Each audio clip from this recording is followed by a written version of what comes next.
10 seconds from now, 3 wars will ignite at the same time because a clock stutters for a single breath.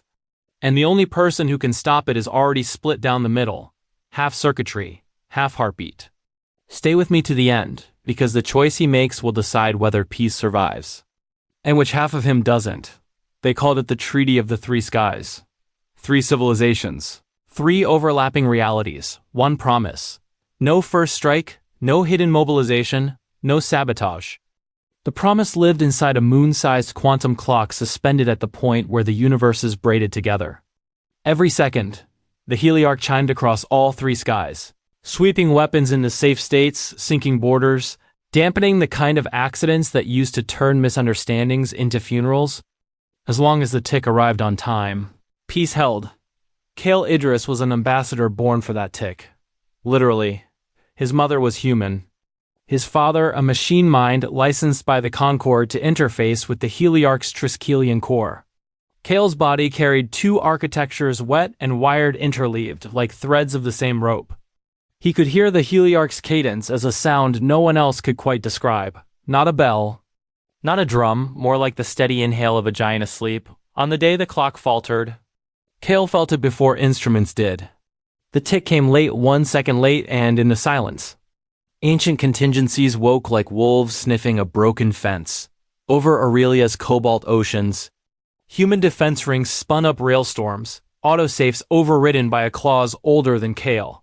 On Vesper, where gravity walked a little heavier and light broke into faint harmonics. The Jari hive ships flexed their chitinous sails and launched preemptive spores because a missing tick meant someone had moved first. In Karin, reality's glass-edged twin where cause and effect were threaded with a hint of retrograde give. The Selamite lattice unfurled with photonic spears. The kind that could cut a continent without raising its temperature. A second. That was all it took. Status? Kael asked, voice tight, as he stepped into the heliarch's approach channel. The chamber answered in a chorus. Human controllers from the Concord. The Jari's scent-translated whispers. The bell-clear logic of the Selamite thought forms. Everyone speaking at once, everyone insisting they hadn't fired first. Ambassador Naira Voss, Kael's counterpart from the human delegation and the closest thing he had to a friend, cut through the noise. Kael, the heliarch reports a timing fault. Not drift, edit. Edit? He said, as in, someone touched the constants. Something pushed an unsigned patch, Naira replied. The clock tried to integrate. It hiccuped. Unsigned. That word should not have existed anywhere near the core. Patches to the heliarch required a quorum of 12-4 from each sky validated by keys that lived in the ambassador's bones. Kael's mechanical half carried half a key. His human half the other. He was a bridge, not a door. He crossed the threshold into the heliarch, and the world changed. Inside the clock, time had texture. The Triskelion spine rose like 3 braided rivers of light, each carrying a different flavor of physics. He could taste Aurelia's constant's familiar sweet.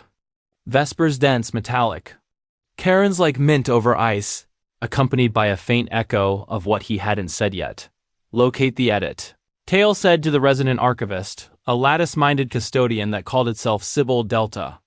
Show me where the tick tripped. Sybil unfolded a memory. Everyone else would have seen a cascade of math.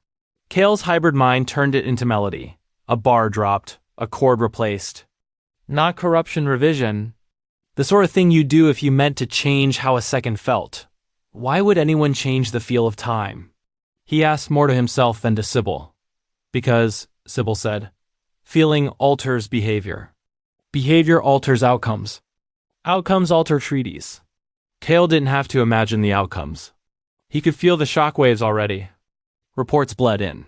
Misread intentions, collision orders, retaliations slipping through the gap. The heliarch's dampeners were late by a single beat, and in that beat, old ghosts remembered how to march. He dove deeper. The edit wasn't just an attack. It was recursive, braided through proposed updates that had never seen daylight. That meant whoever wrote it had access to drafts ideas stored in the clock's uncommitted imagination. Only ambassadors knew the vault existed. Only the hybrid ones could touch it without setting off alarms. Kael swallowed. Sybil, who saved this draft? The archivist hesitated, an odd flicker for a machine mind designed to traffic uncertainties. "You did," she said. "Or rather, one of you did. It shouldn't have made sense, and yet it did." The heliarch stitched three skies together at a point where reality's seams were thin. Messages had a way of leaking backwards, sideways, to versions of people who hadn't yet made the mistakes they were about to make. Naira's voice crackled in. "Kael, the Concord wants to pull you. The Jori are accusing us of sabotage.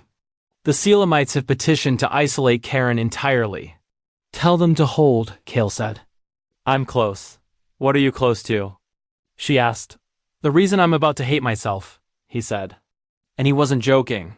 He opened the vault. Drafts flowed past patches to smooth border tensions. To make the heliarch's tick more forgiving when light took a longer path. To reduce the way Vesper's gravity skewed missile trajectories. And then he found it. Patch 3, unsigned but intimately familiar. It didn't smooth anything. It introduced precisely 1 second of doubt and engineered pause inside the dampening cascade. Not a delay caused by error, but a feature requiring everyone's weapons to sleep for 1 heartbeat before committing to their reflex. It was brilliant. It was dangerous. It was his handwriting. "Explain," Kael whispered to the ghost of himself who'd written it. Sybil obliged, replaying a slice of the future that had not yet happened here. Kael watched 3 wars blossom from the tick's perfection. Yes, perfection. The heliarch's old cadence had been too exact. The Sky Navies learned to game it, to plot maneuvers that landed 1,000th of a second after the dampeners lifted. Accidents hardened into doctrine. "We can live with the clock," the Admiral said. "Because we know where it doesn't live." Patch 3 ohms tried to outlaw certainty by making time itself sneeze. The first time, Kael deployed it, another Kael and another thread. The Admirals revolted. The patch failed. The second time, 2 universes survived, 1 didn't. The third, he stopped counting. With each attempt, the cost skewed. In most branches, the only stable outcome demanded a sacrifice written into the heliarch's core, a living, entangled oscillator to replace part of the machine clock. To become that oscillator, the ambassador had to choose which half of himself to erase. The human half empathy, doubt, story, or the machine half precision, interface. The ability to carry the burden without trembling. Kael's chest felt tight. He could feel both halves of himself recoiling from the math.ner. Broke the silence. "Talk to me." "I wrote a patch," he said. "Or I will. And the only way it holds is if I stop being what I am." "That's not a solution," she said, voice suddenly small. "That's a myth with blood on it." "Sometimes those are the only ones that last," Kael said, and hated that he knew it was true. The wars outside didn't wait for his moral clarity. Vesper's rails were singing, Aurelia's rings were flaring, Karen's lattice was drawing lines across continents. The heliarch's late tick kept catching, just not fast enough to keep missiles from becoming statistics with names. Kael had 2 choices. And both were honest. He could erase his machine half. He'd lose seamless access to the heliarch, the ability to hear its smallest complaints, the talent for stitching 3 physics into 1 decision.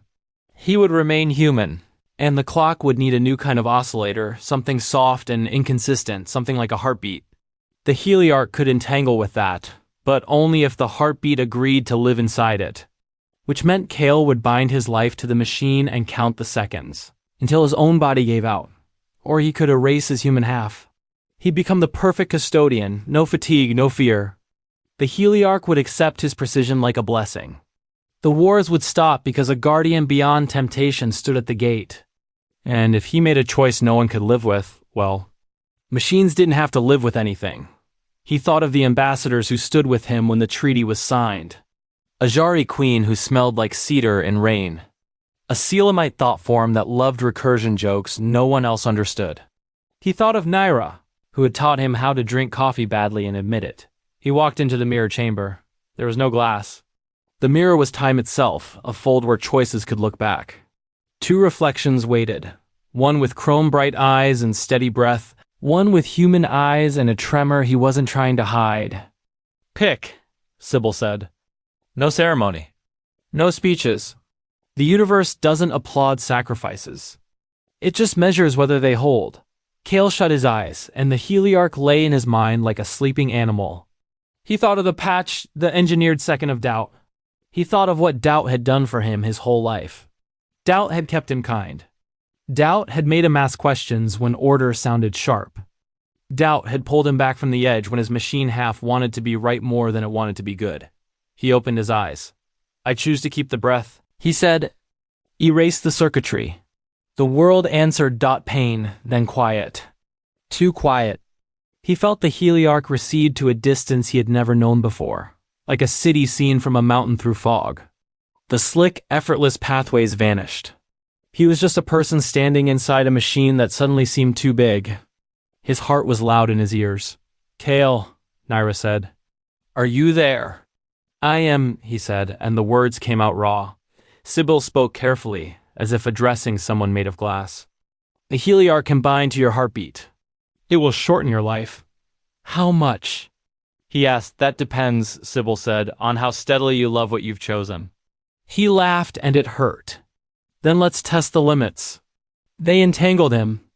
The heliarch's Triskelion lattice wound itself around his chest in metaphors he could feel. Not cables. Not chains, more like promises. His heart became the reference oscillator. Every second the universe measured would begin with something inconsistent, something warm. The engineered pause, patch 3 ohm rolled out like a tide and settled into law. Weapons waited. Algorithms looked up from their certainty and hesitated. Admirals born on mathematics devolved to conversation. That 1 second, tiny and infuriating, forced the skies to ask a question before they could answer with fire. The wars didn't stop. Not at once. Old habits yanked at triggers. But the heliarch's new cadence, Kael's cadence, kept catching the world before its weight could shift too far. In the second that began every second, Naira negotiated 3 ceasefires with her voice alone. The Jari queen ordered her hive to taste the pause and call it sacred. The Selamite thought form wrote a poem that described surrender as a kind of intelligence. Months passed.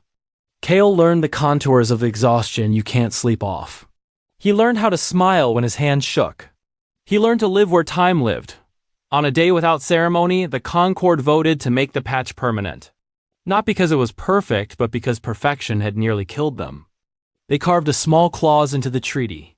Each civilization will provide a living oscillator in turn 1 lifetime from Aurelia. One from Vesper, one from Caron, so that no single heart breaks alone under the weight of peace. Kael argued against it. He wanted to carry the burden until he couldn't. Naira reminded him that peace shared is peace remembered. The Jari queen sent a scent that translated to something like, "Let us take our turn in your music."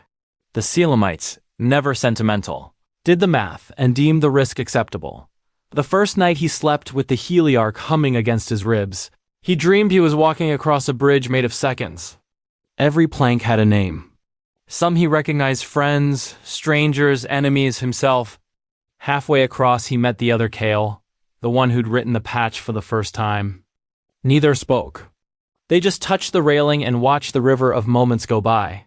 When he woke, Naira was there. "You made the right choice," she said. "I made a choice I can live with," he replied. "That's as close to right as I trust." Years later, the story would be told with embellishments. Children would hear that Kael Idris fed the clock with his heart, that he caged war in a single breath, that the pause between seconds is the sound of mercy counting. A few would grow up to serve as living oscillators themselves. And not one of them would do it easy. As for Kael, he didn't get a statue. He got mornings where the tick felt late but wasn't. He got messages from Vesper that smelled like rain.